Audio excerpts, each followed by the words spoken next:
that idea of kind of branding and pushing yourself and knowing what to kind of refer to yourself as when you are a crossover artist, which all three of you are, I would say. Yeah. I still struggle with it. Like I'm still figuring that out. And I never try and kind of beat around the bush when it comes to this, that I've absolutely benefited from a system that kind of more often than not goes out of its way to treat white men like me in a way that allows me platforms to kind of express myself. Like, I've always been very aware that I benefit from a system that has been created by people like me to benefit people like me, kind of thing. I always therefore try and make sure I'm working hard and making sure that what I'm doing, the details I'm putting into my work, the way that I brand myself, the way that I brand my artwork, the way that I create the music that I make, I've always tried to not be an antithesis of that system, but I've always tried to make sure that I'm doing what I would do no matter what.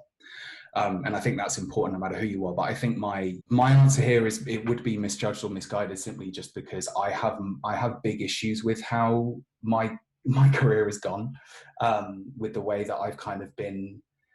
Because though I genre bend, I think I'm actually probably depicted by the public more as someone who sits on a fence. I think because I'm not perceived as being someone who commits to any one type of genre, therefore it's hard to pigeonhole me, therefore it's hard to sell me, therefore it's hard to know what people are getting when they say the name, when someone says the name Jack Garratt.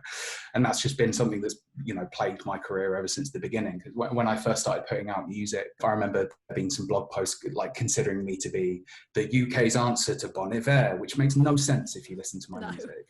And then the next song I released, it was just like another comparative, and the next song I released, another completely different comparative, to a point where I just started getting really exhausted by it, because the whole time I was sitting there going like, well, hang on, it's my music, it's Jack Garratt as a genre. That's all I've ever wanted to do, is just make music that I've wanted to make. And I've absolutely benefited from a system that goes out of its way to make pop stars.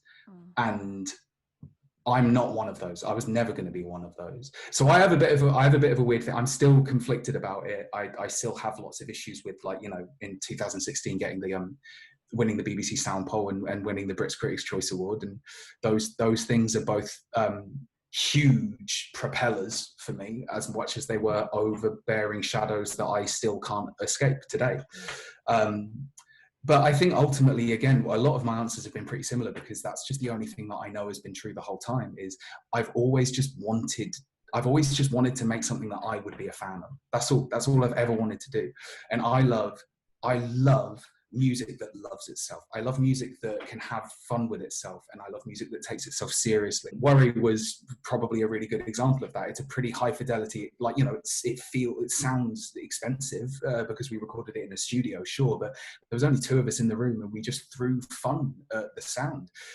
We listened to a lot of Prince, we listened to a lot of Justin Timberlake. I don't think critics, or I don't think journalists, or I don't think people enjoy genre bending. I don't think they actually do, because ultimately their goal more often than not is to go, well, be one thing, because that makes our job easier.